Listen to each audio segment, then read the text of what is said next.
হবে কুইজ, আনন্দ পরিসর কুইজ হবে। যারা উত্তর দিতে পারবে হাত তুলবে।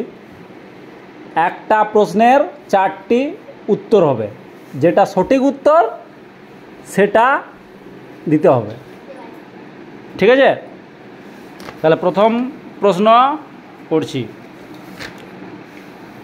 ব্রিটিশ শাসনের বিরুদ্ধে সংগঠিত কোন বিখ্যাত বিদ্রোহের সাথে বীরভূমের নাম জড়িত আছে? অপশন, 4টে অপশন শোন। সন্ন্যাসী বিদ্রোহ, সিপাহী বিদ্রোহ, সাঁওতাল বিদ্রোহ আর নৌ বিদ্রোহ। সাঁওতাল, সাঁওতাল, তোরা সাঁওতাল ওই জন্য সাঁওতাল বলে দিলি। ঠিকই বলেছিস, একদম সঠিক উত্তর। সবাই সাঁওতাল বলেছিস, অন্য কেন নয়, অন্য বিদ্রোহগুলো জড়িত নয় বীরভূমের সঙ্গে। তাহলে সাঁওতাল বিদ্রোহ ঠিকই বলেছিস। প্রশ্ন কিন্তু খুবই কঠিন।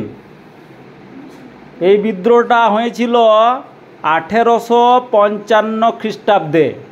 ইংরেজদের বিরুদ্ধে এই বিদ্রোহ সংগঠিত করেছিলেন সিধু কানহু আর দুজন ওর ভাই, চাঁদ এবং ভৈরব। 4 ভাই এই বিদ্রোহ সংগঠিত করেছিল।